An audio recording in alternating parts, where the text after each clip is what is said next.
자, 이제 전자기유도 마지막 시간이다라고 생각해 주시면 되겠습니다. 앞에서 했던 8강에서의 내용은 결국에 뭐냐면, 저번에 했던 게, 그러니까 중간고사 마지막에 했던 게 전류가 자기장을 만든다라는 거였다면, 근데 이 전류라는 건 전기가 움직였다는 걸 의미하겠죠. 그래서 움직이는 전기가 자기장을 만들었고요. 이제 두 번째로 했던 건 자석을 움직여서 유도전류를 만들었으니까 움직이는 자기는 전기장을 만든다 라고 생각할 수 있다라고 생각해 주면 되겠습니다. 자, 그러면 유도전류는 어느 방향으로 생기냐, 유도전류는 왜 생기냐 라고 했다면, 이 도선을 통과하는 자속이 변할 때예요. 이 자속이 무슨 뜻이었냐면 자기력선의 개수, 자기력선의 개수. 그래서 이 개수가 변하면 그 개수가 변하는 거를 방해하게끔 유도전류가 생긴다라고 생각해 주시면 되겠습니다. 자, 그러면 일단 이 사각도선이 이 자기장 영역 안으로 들어가는데, 이 자기장 영역이 들어가는 방향이라고 하네요. 그래서 들어가면 지금 원래 여기 있었다면 이거를 통과하는 자기력선이 없었지만 안으로 들어가니까 요만큼 자기력선이 생겼죠. 들어가는 방향으로. 그리고 더 들어가면 더 많이 생길 거고, 결국 지금 현재 이 첫 번째 상황은 1번 상황, 2번 상황, 3번 상황이라고 한다면, 1번 상황에서는 이 코일을 통과하는 자기력선 개수 들어가는 방향으로 증가한다라고 말할 수 있습니다. 반대로 3번은 들어가는 게 점점 감소한다라고 말할 수 있겠죠. 자, 그러면 들어가는 게 증가하니까 이거를 감소하게끔 나오게 전류가 흘러줘야 되니까 오른손 법칙 생각을 하면 이렇게 전류가 흘러야 된다라고 말할 수 있습니다. 그리고 반대로 지금 이쪽 3번 상황은 지금 들어가는 게 감소하니까 들어가는 게 증가하게끔 오른손 법칙 사용해 보시면 이렇게 전류가 흐르는 거, 오른손 주먹 쥐고 엄지만 펴서 한번 해보시면 돼요.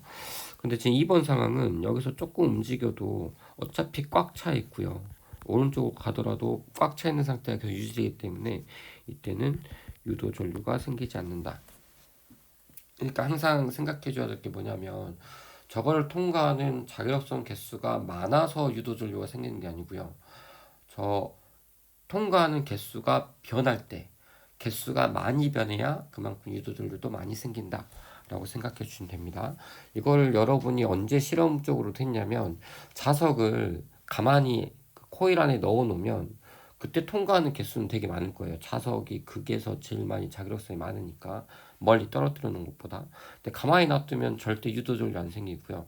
얘가 움직여야만 유도전류 생기니까 결국 2번 상황은 자석을 가만히 놔둔 꼴이다, 이렇게 생각해 줘도 됩니다. 자, 다음 여기 있는 오른쪽 도선을 봅시다. 오른손 법칙도 나와 있으니까 전류가 흐르면 주변에 자기장이 생긴다.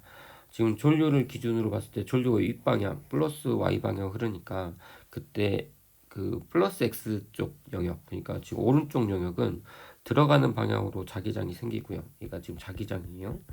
반대로 왼쪽 영역은 자기장이 나오는 방향으로 자기장이 생겼을 겁니다. 근데 이것도 전류 도선주의, 그러니까 전류 주변에서는 자기장이 세고, 그래서 여기 세다는 표현을 밀집해 있다라고 표현을 했어요. 그래서 지금 전류가 흐르는 도선 주변은 자기장이 세고요. 멀리 가면 멀리 갈수록 듬성듬성 돼 있다라고 생각해 주시면 되겠습니다. 이 상황에서 지금 도선이 여기는 원형 코일이 앞으로, 그러니까 플러스 X 방향으로 움직이면 이 코일 입장에서는 지금 이렇게 나오는 방향으로 자기장이 있을 건데, 얘가 점점 밀집한 곳으로 가니까 지금 A 입장에서는 들어가는 게 점점 증가하는 상황이다라고 말할 수 있습니다. 그럼 나오는 게 증가하니까 얘는 들어가게끔 전류가 흘러야겠죠.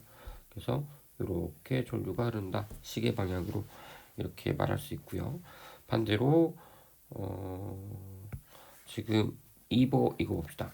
얘 같은 경우에는 지금 얘가 오른쪽으로 간다는 건 여기도 지금 자기력선이 들어가고 있을 건데, 지금 얘가 점점 듬성듬성한 곳으로 가니까 얘 입장에서는 들어가는 게 감소하는 상황이 돼요. 그럼 들어가는 게 감소하니까 들어가는 게 증가하게끔 역시 이렇게 시계 방향으로 전류가 흘러야 된다라고 말할 수 있습니다. 마지막은 여기 있는 아랫방향에 있는 원형도선은 위로 올라가는데 그때 여기도 들어가고 이때도 나오고 이때도 나오는 이런 상황일 거예요. 물론 오른쪽 영역이 좀 더 자기장이 강하니까 좀 더 밀집해 있겠지만 얘가 올라가는 동안 그 개수가 변하지 않습니다. 왜냐하면 어차피 이 같은 영역 내에서 이렇게 올라가니까요. 여기는 밀집되고 여기는 듬성듬성하지만 이 상태에서 이대로 올라가면 약의 안에 있는 총 개수가 변할 리는 없으니까 여기 때는 유도전류가 생기지 않는다 라고 생각해 주시면 되겠습니다. 자, 이제 오른쪽에 있는 문제인데요. 지금 도선이 있고요. 그러니까 A는 원형 도선이고 그리고 도선 안에 자기장 영역이 있어요. 이 자기장 영역에서 자기장 세기가 0초부터 6초까지는 점점 증가하다가 일정하다가 다시 감소한 상황입니다. 그때 3초일 때, 다시 말하면 이때, 지금 현재 이때는 증가하는 중이에요. 증가하고 있을 때 유도전류가 흐릅니다. 당연히 코일을 통과하는 자기력선의 개수가 변하면 유도전류가 생기니까 뭐 그건 당연하다고 할 수 있어요. 왜냐면 증가한다고 했으니까. 근데 그때 유도전류 방향이 시계 방향이래요. 자, 그럼 우리가 이제 렌치의 법칙 생각하면 뭔가 자기력선이 증가하면 그거를 감소하는 방향으로 유도전류가 생긴다고 했어요. 그럼 그게 지금 시계 방향입니다.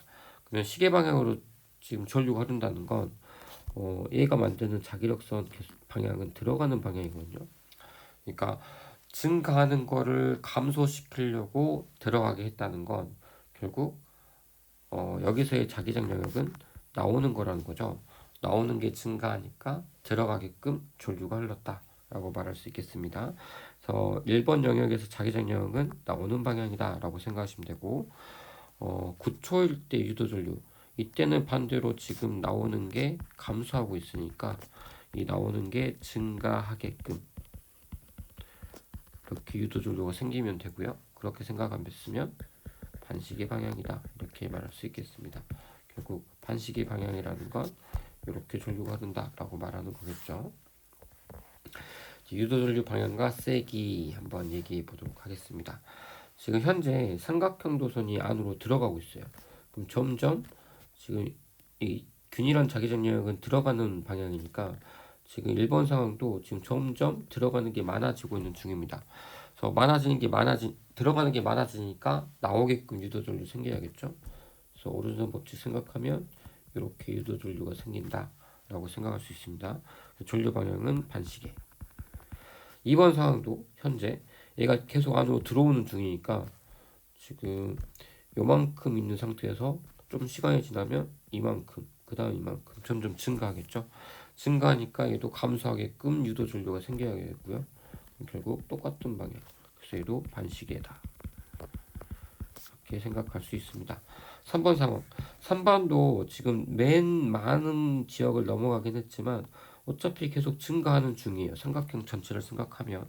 그러니까 이때도 감소하는 방향으로 유도전류가 생겨야 된다. 그래서 이때도 반시계다. 다만 이제 크기는 좀 다를 수 있는데 크기를 생각해 봤을 때 결국 변화량을 따져줘야 돼요. 근데 1번은 이제 막 들어갔어요. 그래서 매우 찔끔찔끔 증가합니다. 이 넓이만큼 조금씩 증가해요. 그래서 I 1번 전류는 매우 작을 거예요. 근데 2번은 지금 현재 여기까지 들어갔고요. 그 다음에 증가하는 게 이만큼 증가합니다. 좀 색깔 다르게 할까요? 이렇게 증가 이만큼. 근데 지금 3번은 현재 들어간 게 이미 이만큼 들어갔고요. 그 다음 증가하는 게 이만큼이에요. 바로 옆에. 크기가 좀 불분명한데 지금 3번을 더 크게 한다고 지금 일단 유도는 해놨거든요.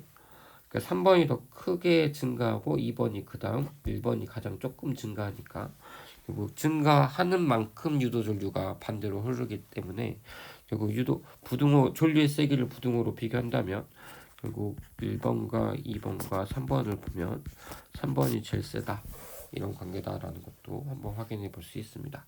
그 다음에는 이제 몇 가지 좀 재미난 실험들을 수업 시간에 진행을 했어요. 그래서 사람이 소리를 이렇게 지르면 소리를 지른다는 건 결국 공기를 진동시킨다는 건데 그러면 이 소리의 신호 그러니까 공기의 진동이 전달되면서 여기 있는 진동판을 떨 거예요. 진동판은 코일이랑 연결되어 있고요. 코일이 그럼 떤다 라고 생각하면 자석 주위에서 코일이 떨면 여기에 유도 전류가 이렇게 만들어질 겁니다. 전류. 전류가 지금 이렇게 코일로 가서 흘러요. 코일에서 전류가 흘러요. 그럼 코일에 전류가 흐르면 주변에 뭐가 생기죠? 자기장이 이렇게 생깁니다. 그럼 자기장이 생기니까 이 자기장과 자석이 또 반응을 하면서 밀고 당기고 하겠죠.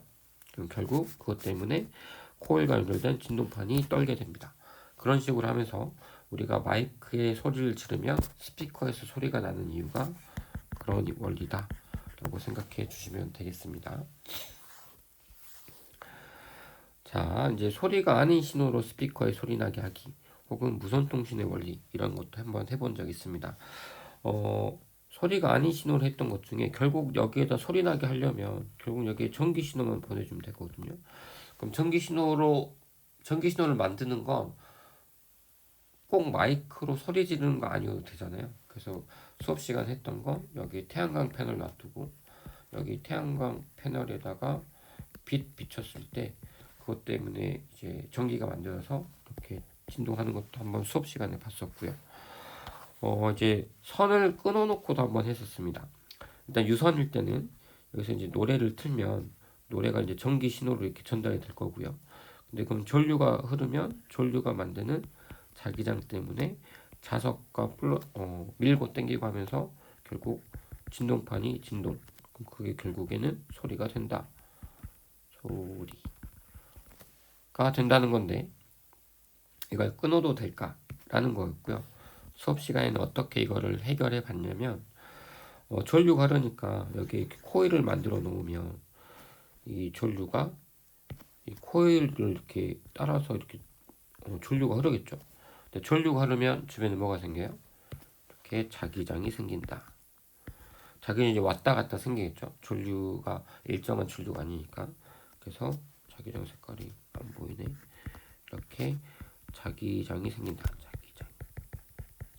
자, 그러면 문제는 여기에 전류가 흘러야 결국 여기서 진동할 수 있으니까 그럼 전류를 어떻게 만들지? 근데 마침 여기 자기장이 움직이네. 자기장이 움직인다는 건 자석이 움직인다는 여기서 자기장이 움직인다는 의미는 자기장의 세기가 계속 바뀐다는 거예요. 방향도 바뀌고. 그래서 자기장이 세기도 바뀌고 방향도 바뀌면 여기 주변에 내가 또 다른 코일을 하나 이렇게 더 만들어 놓으면 그러면 이 두 번째 파란색 코일은 빨간색 코일의 전류가 흐르면서 만든 자기장 때문에 여기에 새롭게 여기에서 유도전류가 생길 거고요. 이 유도전류가 흘려서 들어가면 또 유도전류 때문에 또 자기장이 만들어지고 이 자기장 때문에 자석과 반응해서 결국 진동이 일어날 거다. 이게 무선의 원리고요. 이건 꼭 스피커뿐만 아니라 무선 충전, 무선 에너지 전달 이런 것도 다 이와 같은 방식으로 이루어진다. 생각해 주시면 되겠습니다. 일단 전자기유도는 여기까지니까 전자기유도 여기까지 쭉 잘 공부하시고 이 다음에 이제 파동 공부 이어서 하시면 됩니다.